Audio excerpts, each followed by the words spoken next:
welcome everyone. This is the collaboration video between Wingman and the Sharefarming consultants. Thank you very much for being here, Mark. Thank you for having me. Why are we having this collaboration? So Mark is actually an ex-share milker who understands the specific demands of needing to be adaptable to different farming systems, which is actually quite a bit different to being an owner-operator. He has developed a fast-track herd improvement strategy in a way that is budget-friendly and knows the secrets that breeding companies don't want you to know. I'm Louise. I work with share farmers and farm owners at all different stages of their careers. Getting into share milking can be really expensive, debt is expensive, and buying premium cows can be a barrier to entry. But buying budget cows can have a really big impact on potential milk production, and getting out of that rut can be a really difficult one for share milkers once they're in it. I wanted to pair it with Mark and bring him to share farmers to give them a leg up and get them moving along that pathway faster with their herd improvement journey. I also see many share milkers get stuck in a breed preference hole that may not be suited to share milking, and it's preventing them taking jobs because their cow isn't suited to 4 out of 5 systems. While this may be a brilliant cow when they get to the farm ownership level, they need a cow to drive them through this part of the journey and smash it no matter where they go. So to get us started, we'll hand over to Mark. Wonderful. Thanks very much for having me, Louise. Really appreciate you taking the time out of your day to introduce me to your share farmers and help them build, I guess, what you and I have come up with is the adaptable cow or the share farmer's cow. I guess the point is it doesn't have to cost a lot of money to breed or to have a full herd improvement strategy. You don't necessarily have to go looking in the catalogue and buying the most expensive bulls in the catalogue. I think it really is, if you want to do that, that's fine, but I think the bulls that you choose to use have to be part of a bigger overall herd improvement strategy more than anything else. And for my mind, that really does start with knowing exactly what you're breeding for and choosing the straws of the animal that will help you achieve that. And I guess, look, in my mind, rule number one of successful sports people, control the controllables. You can't control the weather, you can't control the payout. But you absolutely can 100% control the straw of the bull that you choose, and then also the dam that it goes into. Because I mean, for my mind, and based on the work we've done with herds who were quote unquote wingman so far, we've transitioned from having a breed conversation. So guys want a crossbred bull, then they've gone, what sort of crossbred bull do we want? Do we want one that's high in protein, or has an udder overall of 1, or high live weight? And then the third stage is into the cow. Which cow that we put that straw into is going to be the optimum cow. So it's really a transition going from a breed-based conversation, crossbreed, to a bull and the specific traits in that bull, and then what is going to be the best cow to go that into. Something else which has to be a part of a herd improvement strategy is herd testing. Look, we were serial herd testers. We were always herd testing 3 or 4 times a year. And it's incredibly important to know who's who in the zoo. There were cows that I thought actually were going really, really well at herd testing, just middle of the road sort of cows. And I think in every herd test there was always at least a couple of gems. Surprises. Yeah, cows that came in the same row every day, didn't think too much about them. They didn't kick, they didn't shit in the shed. They came in, did a really, really good job, and then left again without me really paying too much attention. But it was certainly when we got the herd testing data come through, or if I knew particular cows or heifers in the herd, I would always go through and have a look. So yeah, herd testing, I guess, has to be considered a massive part of having an overall herd improvement strategy. And herd testing has been one of those things, right, that's become a little bit unfashionable. I think a lot of people were for a little while complaining about not seeing the value, but why do you think that is, and how do you think they could get better value from the herd testing? Look, I can understand why farmers would not have seen any value if they're not making the gains in terms of reproductive outcomes at a lower empty rate that affords them the ability to be able to cull. Then they're like, well, I can't cull any animals, why would I herd test? Like, that's one part of the equation, but the other part, I guess, for my mind, and the bit that you would always get value out of, is knowing who not to breed from.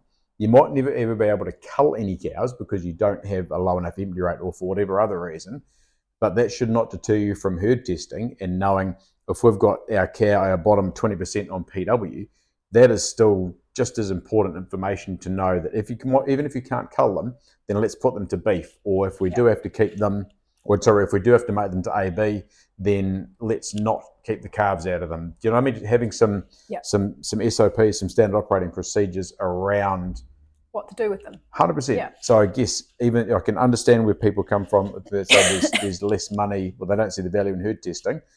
Get that, but I would strongly suggest that there is massive value in herd testing. Even if there's no opportunity to cull or sell surplus cows out of that. Yeah. Makes sense? Yeah, no, definitely. So the next part, BW. BW. So I guess when we started our share milking journey, didn't know what I didn't know, and there was BW, and there was obviously on the top of your little herd. When you run a report, you end up with your herd BW and your herd PW. And I just ignored PW, didn't know what I didn't know, and just trusted the BW figure. So I guess our journey or our experience with BW really started when we developed our own herd improvement strategy of picking high live weight, high protein, and high capacity Jersey bulls. So because the high live weight Jersey bulls suffer from a lower BW because of their higher live weight, we would immediately see the BW of those bulls being impinged upon by the live weight penalty. But the thing was, for our farm and our farm system, I didn't want a little midgety Jersey bull delivering me little midgety Jersey cows who would then have little midgety Jersey calves. I wanted big, framey, capacious Jersey bulls. Thank you very much, Floyd, for starting our journey with that high live weight, high protein, high capacity strategy. But yeah, we'd worked out that those sort of bulls were the ones that were going to best suit our farm and our farm system. So immediately I was prepared to trade off BW for some traits in their animals that were going to help us improve our herd. So I guess as we got further and further down the herd improvement strategy and I talked to more and more people, we sort of started to get a bit of feel for it. And I think one thing that became really clear to me is that I could improve the BW of any given animal in a single generation. If I had a low BW dam, I could improve the BW of the subsequent generation simply by taking the highest BW bull, putting it over the lowest BW cow, mum plus dad divided by 2, instant lift in BW.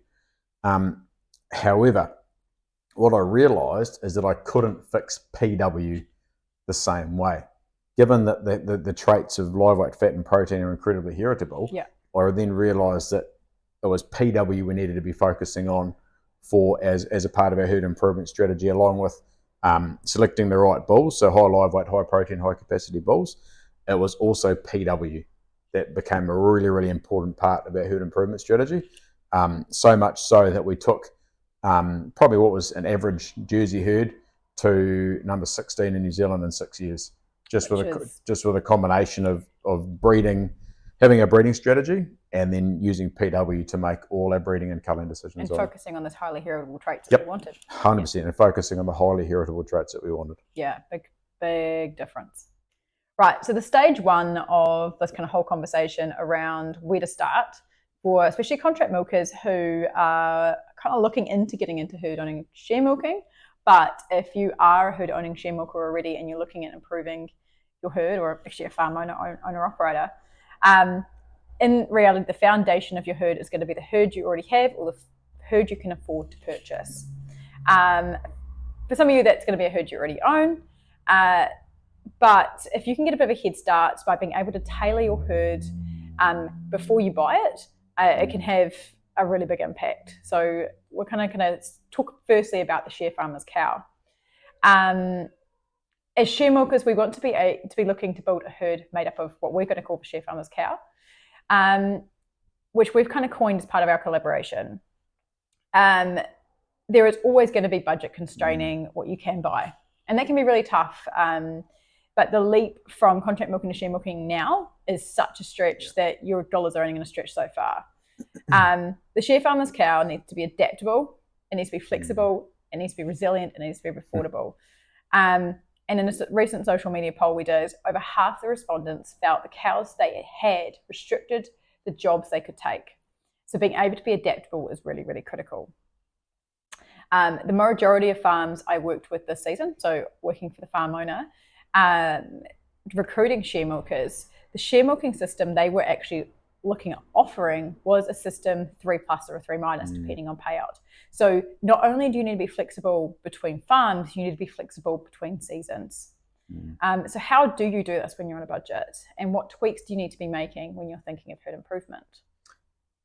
Louise, I think just if we go back to being a cow that's adaptable, I think for my mind, it's very hard to go past that 500, 520, even let's say from 480 to 520 kilos sort of weight range. Like that's a really adaptable cow. It'll go anywhere. Mostly, it'll do mostly what you want. Yeah.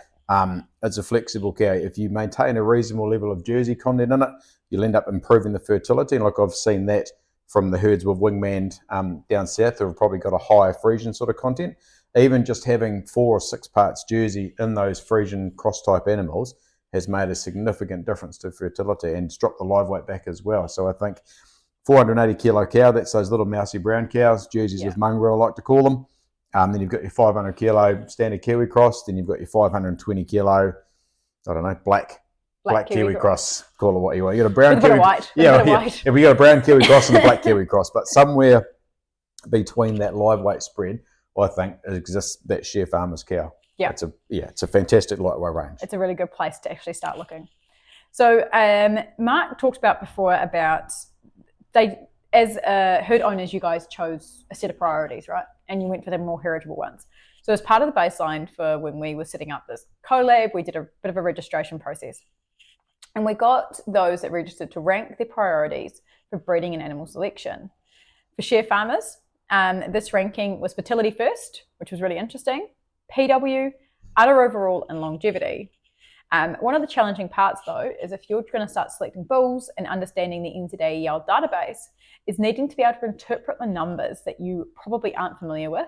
I was definitely not familiar with, and how they interact. So one of the things I said in the introduction was I see share milkers getting stuck in a breed rut. Essentially, they go down a breed because they love it. And the big issue with that as share milkers is that adaptability. That kind of prevents them from being adaptable and being able to take kind of all the jobs or have a shot at the different jobs that are on the market.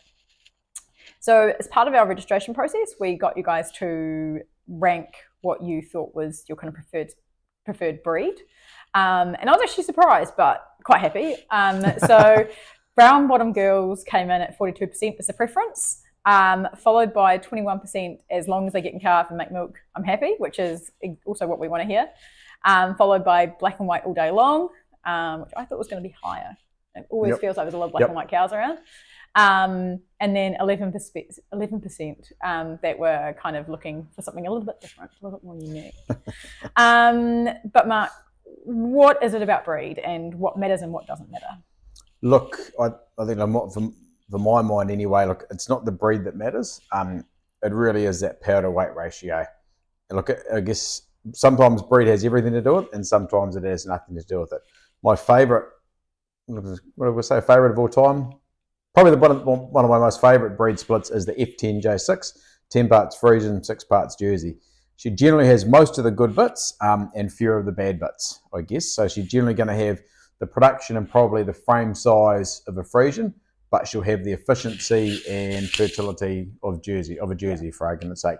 And I guess the inverse of that works quite well too. That J10, J11, F6, that's what we're trying to do is breed those sort of cows for our farm and our farm system. I guess Jerseys with mongrel, or let's say the brown crossbreds. So you've got the brown crossbreds sitting down at 480 odd kilos, and you've got the black crossbreds sitting up at 520. So somewhere between there, as I reckon, is where most people would probably find that Sharefarmer / adaptable cow.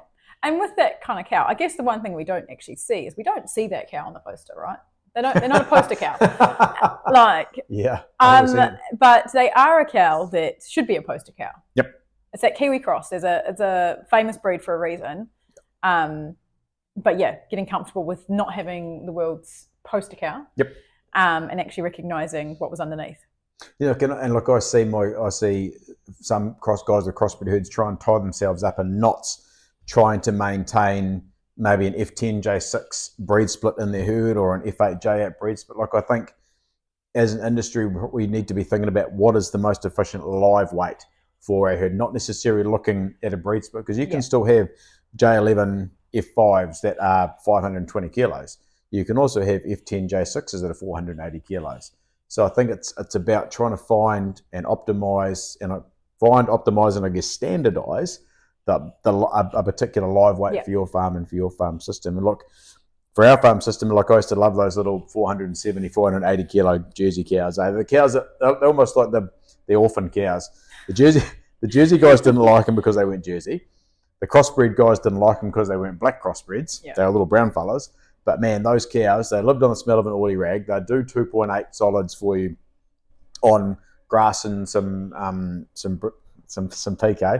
I was going to call it brown cocaine, but I thought I'd better call it PK. Yeah, we're here now. Brown cocaine, yeah. But they're great little cows. Great little cows. They had the fertility of their Jersey. They had enough protein in there to make sure you got a reasonable milk check out of them. They were such good little cows. And by the same token, the F10 J6s are good for the guys maybe running that whole system 3+. They're good little cows. But again, it's not about a breed. It's about looking at a live weight. And for our farm and our farm system, that 450 to 480 kilo live weight Jersey with mongrel was where we needed to be. Yeah. And so back quickly to those mousy brown cows. So I guess one of those things, like everyone's seen them. You look at them and you go, oh God, that's quite ugly.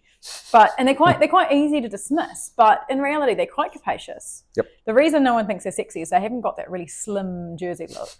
But in reality, they are incredibly efficient and potentially could be one of those things you pick up for a bit of a steal. Heck yeah. Like I'd be selling my massive big 540, 550, 560 kilo Friesians. If you had a crossbred herd, I'd be seriously considering selling those cows, those inefficient cows at the top end of your weight range in your herd and buying a handful of those little fellas, man, because they just go so well. They go, and look, I think the cost to change, it would be minimal, or I'm hoping it would be minimal. It wouldn't be free to change, but I think that's where we want to be. Because I mean, based on some stuff I looked at on the Dairy NZ website, for every extra 50 kilos of live weight, it's another kilo of dry matter just for maintenance. And look, what I've seen in some of my herds down south, we've got these really big cows that are incredibly inefficient. Yeah. They're sucking up an extra kilo of maintenance, a kilo of dry matter a day, and still only doing the same per cow milk solids as cows 50 kilos lighter. Yeah. So we're not winning with that. Unless we're prepared to poke more feed into those bigger cows, then we're going to have a win. But if we're not prepared to poke more feed in them, either we need to reduce stocking rate or we need to reduce live weight. Yeah, and it's that profitability piece. So no matter what stage of your journey, that you need to be profitable. Every single cow needs to be profitable. Yep. And look, and I guess that's the message that we've seen coming from a little while now, is that we've passed peak cow in our industry. The cows are sort of gradually starting to trend down. So we've gone from, I guess, having a quote unquote herd mentality to having an individual cow mentality. Individual cows are more important now than ever. And actually looking at every single cow in your system, even if you do have 1,000 cows, to look for those inefficiencies. Well, and being prepared to look at trends, being able to know how to run a BV report on Minder and look at your live weight BVs and look at how your live weight relates to your PW and try and work out who are the passengers in our herd, can I get rid of them and milk less cows and feed everybody more, or if I need a certain number of cows, then that's fine. What better cows can I replace the higher live weight, possibly more inefficient ones, with something that's smaller, sleeker, more Jersey in it, and get some fertility and get some more hybrid vigor and production out of it. So it's just, I think that's the level of conversation we need to be having in our industry at the moment, is that individual cow conversation. And I'm going to poke in something here about share farming. So Mark touched on here about how many cows you need to have. That's a big conversation, especially the share farming journey. So if you're share milking, how many cows you must have, or actually if you're contract milking, and how many cows your farm owner has to have. I think we need to be better of it as an industry, actually having those conversations, share milker to farm owner or contract milker to farm owner back to contract milker, to understand what the breeding priorities are, but also understand those feed efficiencies and the profitability. So and I see this so commonly, is that farm owners don't deliver enough cows, or share milkers don't deliver enough cows, but actually having a conversation about why, talking about, is this the best interest for production and profitability, and yeah, being a little bit more open to those conversations and getting stuck on exactly having that cow number. Agreed. Like I think a lot of it, well, all of it, for my mind, is just driven by how much feed can you grow. Yeah. And how many cows do you need to eat that amount of grass? Like when we started out our share milking job, we had 240 cows and we were overstocked. Yeah. Changed our breed mix slightly, had improved our herd PW, dropped 20 cows and did farm record. That's the sort of conversations I think we need to be having. If we've got all these amazingly high genetic merit cows, we need to somehow feed them better. So we either bring more feed in the gate through the truck, or we feed them more grass. But again, it is always easier to manage a pasture deficit than it is a surplus. If you've got a deficit, pull the cord, pumpkin it for the cows, happy days. So I think there's a real key piece in here about having the pasture management skills to adequately manage a surplus for, let's say 2 months of the year, let's say October and November. Yeah. Whether or not that's by making silage or pre-graze mowing or taking paddocks out of the rotation for crops. I think there's a real key piece in there about knowing how to manage that surplus and maintain pasture quality. Whereas if we're always in a deficit, the pasture quality always looks after itself because you've never got enough feed to begin with. You're forced to feed them supplementary feed. But I guess part of that conversation is that a profitable way to run a business? And especially if you're working with cows that actually aren't going to be the converters of the brown cocaine, it may not actually be a profitable decision to have those extra 20 cows. You may actually be better off having 20 fewer cows, as you did, and have them at far higher PWs than you started with. So again, but a really key part of that is the communication and conversation you're having with that. It's not just something you just pull the cord and change without talking, and then doing all the follow-up paperwork, because that's quite important too. So Mark, you mentioned before that the selling and buying process was a big part of your journey for herd improvement as part of your strategy. So can you talk us through that a bit? Yeah, I guess it took us a little while to get there, because when we bought our herd, it was a 3-digit herd code. And it had been, like, I probably don't need to tell the share farmers watching this what a 3-digit herd code means. Not very many of them around. And it had always been a 3-digit herd code, no bought in stock. And like I really valued that 3-digit herd code for the first 3 years. And then we started on that whole light bulb transitional journey of understanding what our herd improvement strategy was.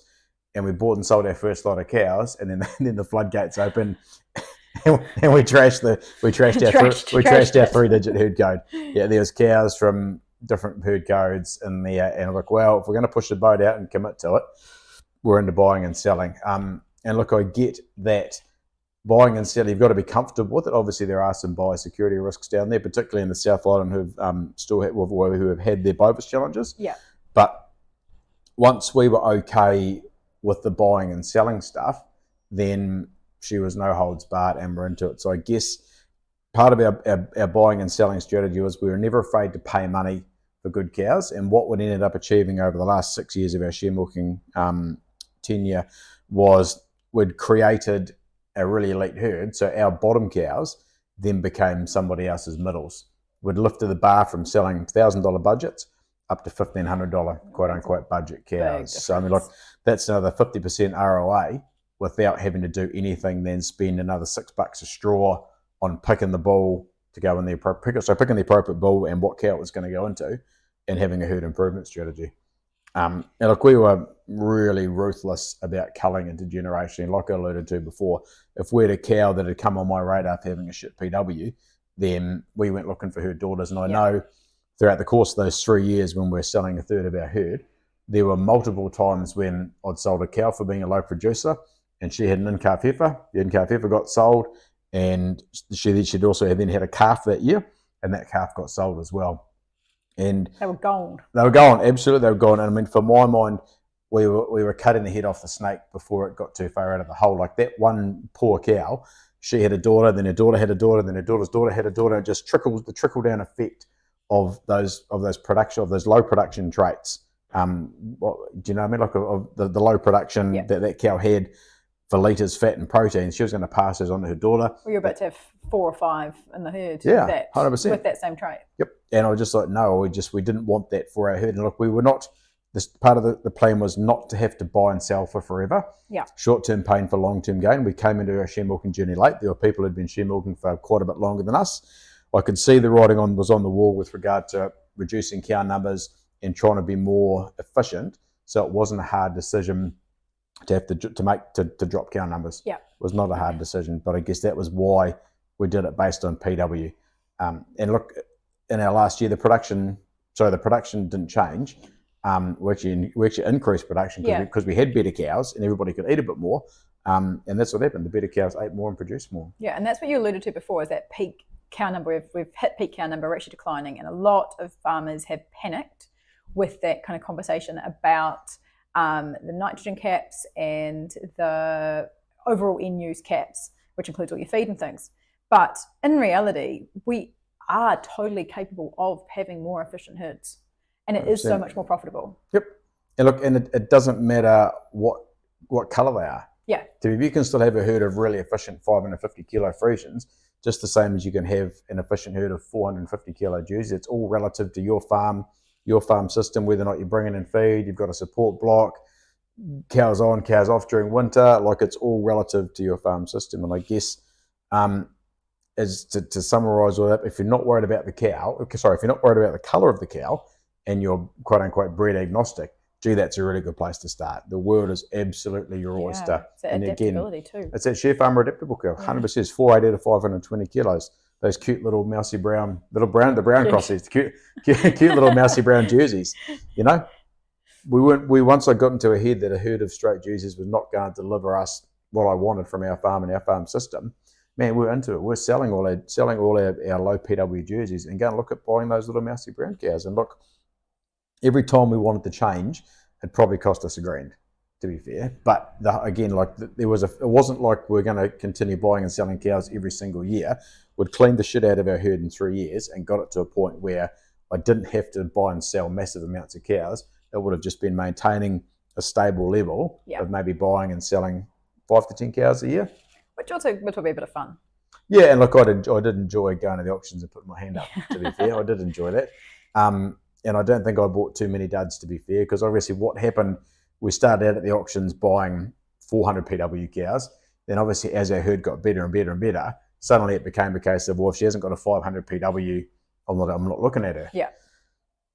But that's kind of part of it. You're on a continuous herd improvement journey, 100%. But you're definitely not doing it to the same degree that you did in the first more intense 3 years.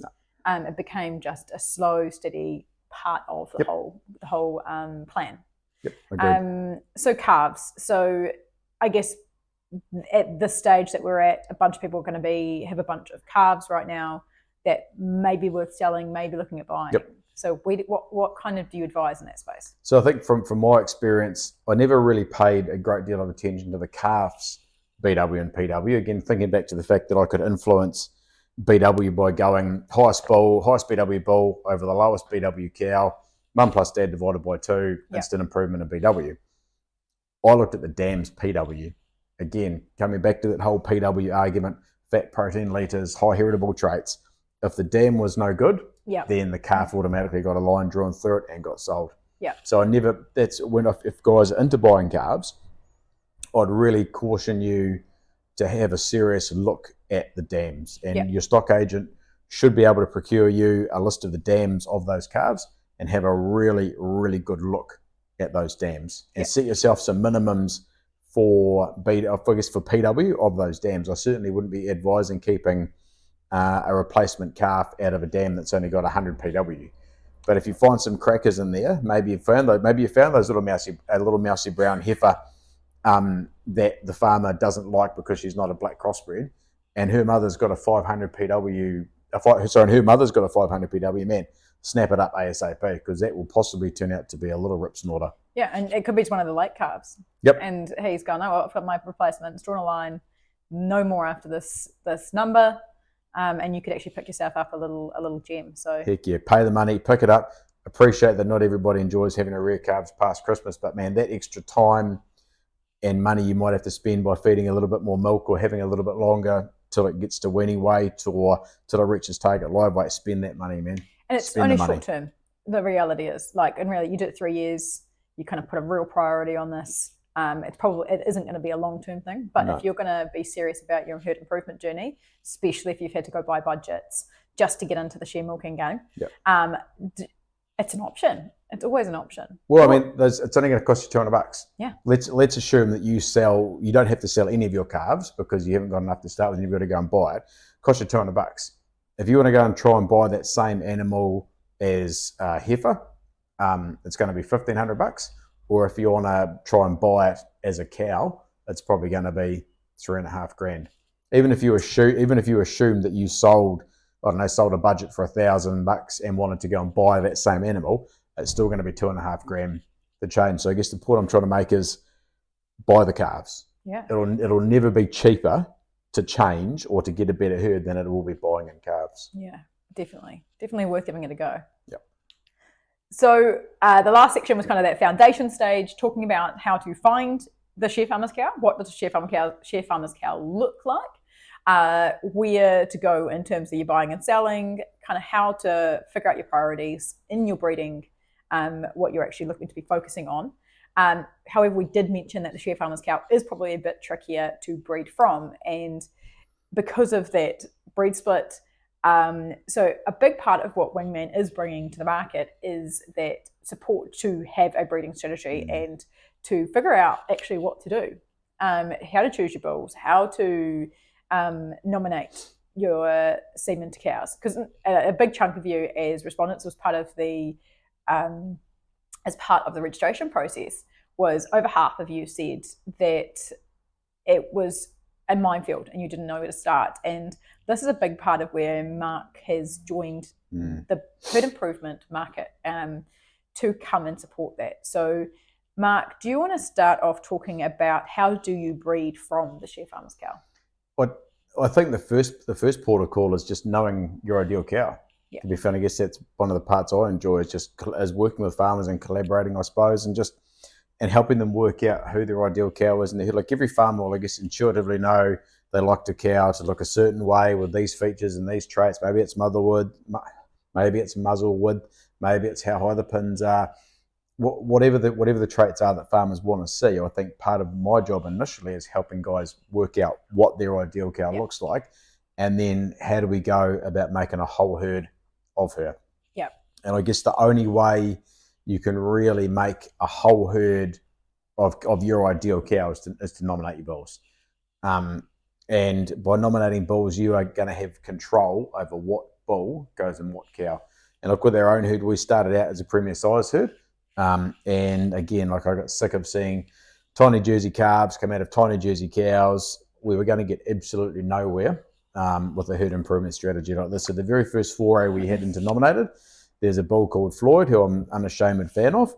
And while we're using premier size, and I saw a low live weight Jersey come up with a -60 live weight, I'd say, right, we're chucking those premier size straws away for the day, and we're going to use Floyd across all those cows who happen to be up. And that was our first foray into nominated. And then it took 9 months, 282 days, to see the results of that strategy on the ground. Yeah. And when I saw the first 5, 6, 7, 8, 9, 10 Floyd daughters hit the ground, nice big front shoulders, long, capacious, I'm like, man, I'm absolutely sold now. I'm nominating my bull team. So that was the changeover year for us. That was a real watershed moment when I saw those Floyd calves on the ground. And that was when we just pushed the throttle all the way forward and went to nominating. And look, we never looked back. There might have been times and we might have struggled to get enough bulls that met our criteria, but we stuck with our criteria. We didn't change. We were prepared to use less bulls or fewer bulls than broaden the criteria and include things that weren't on strategy. Yeah. So I guess, we were never afraid to use less bulls more than anything else. And first of all, I need to get you a poster of Floyd, I think, for your office. But it is one of those things that once you kind of start testing it, and do you want to go back a step to the premier size? So how a premier size team may be built and kind of what might be hiding amongst that. Look, I think the way premier size is built, it's built on the average values of the traits for all the bulls. There might be 10 bulls in the team. The average value for others might be 0.5. Yeah. So the issue with having an average across the team is that there's probably going to be bulls in the team who've got an udder overall value for 1, let's say, and there's also going to be bulls in the team who've got an udder overall value of 0.1. Obviously, to get an average, add them all up, divide by 10, that's your average. The problem is, though, is the range of figures in that that are used to create that average. Because what happens if your best cow comes up and you're on premier size, and bad luck, it's the bull that's got a 0.1 for udder overall comes up and you've got no choice. That'll just destroy the next generation, but quick as bull before it's even really begun. So I mean, one thing we were really hot on with when we started our nominating jersey was minimums. Yeah. So we weren't prepared to have a bull that had an udder overall minimum. Sorry, the minimum udder overall score we were prepared to accept was 0.5. Yeah. For our jerseys, for protein it was 20 kilos, and for capacity we usually aimed for 0.5, 0.6. If a bull was below there, then it became a question of how many other bulls did we have in the team, and what other bulls do we need that bull in the team to balance out another trait, or what were we prepared to trade off to put that bull in the team. So what other fabulous traits he had to make it to the team in the first place. Yep. But I guess the point I'm trying to make is set yourself, when you're nominating your team, set yourself some minimum standards. Yep. And, rather than an average. Rather than an average. Because what you'll find, if you set yourself a minimum udder overall score of 0.5, then all your bulls are going to be 0.5, 0.6, 0.8, 0.91. And then if you average all those 10 bulls out, the udder overall average is probably going to be 0.7 or 0.8 against the average of the team at 0.5. So minimums are really, really important when you want to pick your own bull team. And so the whole thing with the nominated is that I think, and this is definitely a myth, and I probably even had that myth in my head before I started working with you, is that the cost. Yep. So what is the cost? What is the difference? Costs extra, obviously, and it costs on average maybe between $5 and $6 a cow extra to do it. And which in reality is not a heck of a lot of money. Nah. I guess it costs. Having choice costs. Having no choice doesn't. When you're using a bull team approach and somebody else is picking the team for you, doesn't cost you to have somebody else do that for you. But I guess when you want to pick the team yourself, it costs you money to do that. But thinking back to rule number one of successful sports people, control the controllables. Yeah. Pay the money and control the outcomes for you and for your herd. Yeah, which when you consider $6 a straw isn't actually that significant. No, and look, I never balked at paying it. I just paid the bill and knew that was going to be a massive return on investment at some stage in the future. And we saw it as an investment in the future of our herd, and a herd that was going to be bred. Wasn't quite the adaptable Sharefarmer's cow, because we'd sort of imagine we're going to be on that particular farm for forever. But we were breeding our way to a herd that was going to be absolute herd of rock stars for our farm. Yeah. But in reality, if we do look back at what kind of herd you had, it probably was quite adaptable. Yeah. It was that real mid-range live weight, that very efficient cows that probably could have gone anywhere. Yep. Yeah. Wouldn't blow away in a stiff breeze. No, definitely wouldn't blow away in a stiff breeze. So we've kind of gone on premier size versus nominating. So we kind of we're going to go back to this kind of question of how do you pick a bull? So generally, when I'm helping guys pick a bull team, we've had the discussion on farm about what it is they're looking to breed for. I've looked at their minder records in great detail and sort of formed my own opinion about maybe there's some traits which we need to be targeting. Yeah. But picking your bulls is really quite simple. You just need to pick 3 not negotiable criteria. And based on the respondents for the survey, it's certainly been fertility, it's been udders. PW is not a trait in and of itself, so you can't pick for PW, but maybe it's protein or maybe it's capacity. But generally, most of the herds which I'm wingmanning at the moment, udders and fertility are number 1 and 2 pretty much on the priority list. If I was going to pick the 3 most common traits, definitely udder overall and fertility. Number 3, 3.5 or 3 would probably be live weight, and the other 3.5 would be capacity. So, I mean, again, like it depends on your farm system, and then maybe thinking about what do you need to do to breed the Sharefarmer's cow, and picking 3 not negotiable criteria and basing them on that, because there will be trade-offs.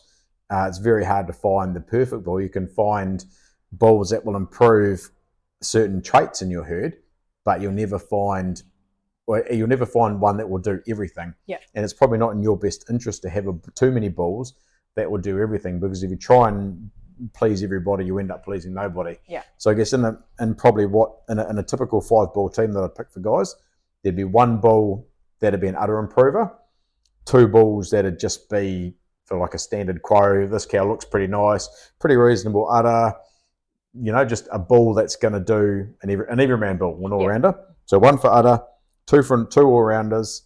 There would generally be a bull who has got a really good value for rump width and a really good value for capacity.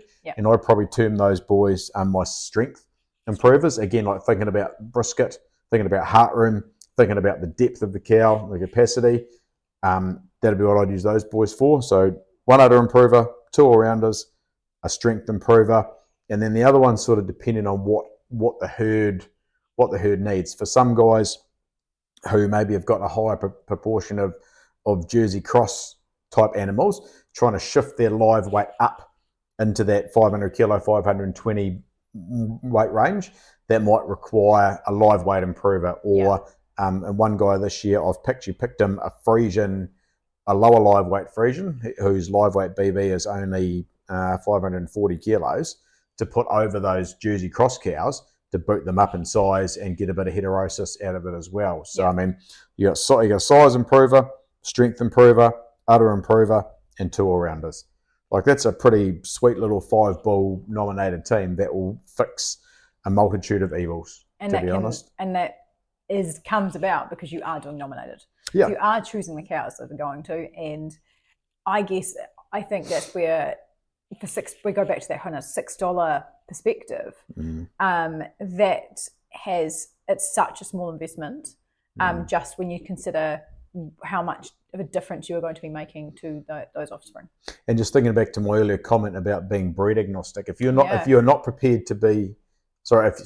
prepared to be breed agnostic, not only in terms of buying and selling cows, but which bulls you use, that opens up a world of possibilities. And I guess to flip that on its head, one of my guys down south, we're going to put in that 5-bull team a Jersey bull. He has got too many cows that are probably too heavy for his farm system, that are sort of 540, 550, 560 kilos, but we're going to put a Jersey over them. So we're going to get an absolutely ripping, probably J11, F5, J12, F4 calf out of it. We're going to get some fertility out of it. We're going to bring the size back down into a point where it's more consistent with the best cows in his system. So like having Wingman his herd, I know for a fact that his cows with a power to weight ratio of greater than 1 all sit between 510 kilos and 515 kilos. Which is the cow you want to 100%. actually have for that farm. 100%. So it's not also about having a size improver. Sometimes you need to have a size reducer. And that was a real big thing. I texted the CEO this morning and said, mate, I'm rolling this idea around in my head. What do you reckon? He goes, thumbs up, go for it. So that was cool. That was really cool. That's what you want. That's a really, really nice response. So you touched on heterosis. Now, not all of us have gone and gotten a biology degree. What does... I've got an arts degree. I've got an arts degree. I have a biology degree, so I know you should be telling me the answer to that. But I want you to put it in terms and other people understand. I can give you the textbook version of what this means. But what does heterosis mean, and what does it bring to these farmers? My very simplistic understanding of heterosis, you've thrown me under the bus a little bit here for an arts grad, is just hybrid vigor. Yeah. And that's looking, I guess, it's one of the few things you'll probably get free when you use a higher Friesian content bull over a J dam, or vice versa. And I guess that's what we're looking to achieve with the two herds we've just talked about. We're looking to get some free hybrid vigor by either increasing the Jersey content or increasing the Friesian content of the respective outcomes. So I think there's a lot of good things about it. And just again, when you're looking really deeply in the data, you pull out the gems. Like, I mean, the herd down south who I'm using the Jersey bull over, that's based on an analysis of 5 herds, and it's consistent across all the herds. The cows with the best power to weight ratio sit in that 510 kilo bracket, and that's cows that are probably doing 510 kilos. They're probably doing a 1-to-1 kilo of body weight to kilo of milk solids, which is pretty phenomenal. Oh, it's pretty choice on that sort of system. It's pretty choice. Again, what is it though? It's a Sharefarmer's cow. It's an adaptable cow you can take anywhere and do anything with. Kind of heading toward the end of our chat, but a big part of why I collabed with Mark is I really see a lot of value in what Wingman's bringing to the market. And so this, like, I'm not big into sales pitches, but this is a bit of a sales pitch for Wingman. So I'm going to let you jump into that. Thank you. Thank you, Lois. So I guess rather than start with what it costs, we probably need to go back and actually talk about what it is I actually do for guys. Or what does the process look like, I guess, when we wingman, quote unquote, people's herds. So what happens, generally the farmer will give me their minder, access into their minder, and I'll sit down and go through their minder for an hour. And that's looking at everything. That's looking at breed splits, it's looking at live weight, it's looking at udders, protein, fertility, and just looking at age groups. I particularly like to focus on the 2 or 3 year old animals who theoretically should be the highest genetic merit animals in your herd, and then look at their BVs for some specific traits relative to the herd average. Yeah. PW, we pretty much follow every rabbit down every hole, and that's quite cool, just to be able to sit there for an hour and make notes and just let it all run wild. So we do that for an hour, I make some educated notes, and then usually go and sit down with the farmer, and that sort of meeting takes anywhere between 2 to 3 hours. I'm not in a hurry. I'm not here to sell BW or a bull team. I help guys understand those things and put it together, but I'm not here to sell them those things. It's really important to me that when I send people a bill for my services, that they can see the value I've added. So I don't tend to measure my success or failure based on A, how many cows I've wingmaned, or B, how many bulls I picked for guys. It's like, did I walk away adding some value to that farm business? So it's a cool position to be in. Really cool position to be in. And as part of that 2 to 3 hours, it really is about building a herd improvement strategy, right? Like it is actually unpicking what their priorities are, and maybe even tweaking what those priorities are, because what they thought their priorities were, but what they then said about what they wanted may not have been the same thing. Agree. And I guess it's also about having this an exit strategy. Because Yeah. if guys think they're going to get out in 5 to 10 years, well, then there's some things we need to start thinking about now to help our herd get set for it. Like it's very challenging to exit out of a herd in 3 years and get some decent money for it, because you're going to have some age culls in there, you're going to have some udder culls. It just time is your friend if you're thinking about having that exiting conversation. Rather than just trying to go, oh shit, I'm going to get out of farming next season. What am I going to do with my herd? Like one of the things I see, the elephant in the room for a lot of guys is their older cows. Yeah. Guys who do a good job of getting cows back in calf, and or have got a group of older cows there that are probably a bit lazy but have got back in calf every year. And obviously as they get older and older and older and older, there's going to come a time when they're all going to go empty, or 80% of them will go empty in 1 year. And having a plan for that. Whereas I guess if you're prepared to keep culling cows on PW, let's say after 4 years and 16 herd tests, or 4 years and 12 herd tests, any cow which returns a negative PW gets a head cut off or gets sold. Just being able to keep some sort of selection pressure on, so you don't end up with all these old cows in your herd, which suddenly all go empty in 1 year. Which is a big risk. Yeah, it's a massive risk. It's a massive risk. So yeah, just little things like that, which is what I really enjoy, diving deep into people's herds and helping them work out. So, sales pitch. I mean, this is one of the things that I've experienced as a farm consultant coming in to particularly support share farmers and contract milkers, is every penny counts. Yep. But I think one of the things that particularly my clients have been really surprised at is how affordable what the return is on actually having a farm consultant working with them directly. What does that look like for you as part of your offering? Well, I think if you look at valuing my time, so by the time I do an hour's worth of deep dive into your minder records, 2 to 3 hours out on farm, and maybe pick some bull teams for you, you're probably looking at anywhere between $600 to $800. Which really is a cow. Yeah, effectively. And look, I guess one of the things that's intrigued me most about since we've kicked Wingman off is why guys actually use us. Yeah. I thought guys would want to use us not simply because, but because we'd built one of New Zealand's best herd in 6 years. That's really neither here nor there for a lot of guys. Guys are really enjoying what we bring to the table because we're independent. We're there. Selling something. No, we're not selling anything other than my time. We're there for the good of them and their business. And I guess for my mind, when you're a consultant, it's an incredibly privileged position. People are inviting you to sit around the table. They're opening up their herd records for you, which is incredibly personal for a lot of people who take great pride in their cows, and asking you for some advice. Like, it's a really, really an incredibly privileged position, and I'll be forever grateful for the people who open up their doors and their kitchen tables to me.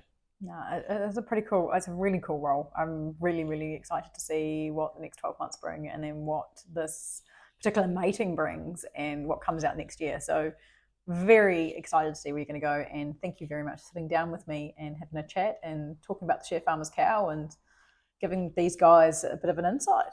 Gee, well, yeah, thanks for your support. I mean, there's some stuff that you've done for our business since we kicked it off that I don't have the technical skills to do. So thank you for all that you've done for us, and appreciate the opportunity to do the collab with you, because it makes a lot of sense to be able to have some specialist and independent breeding advice attached to a consultancy business like yours. So let's go get it. Awesome. Thank you, Mark. Thanks, always.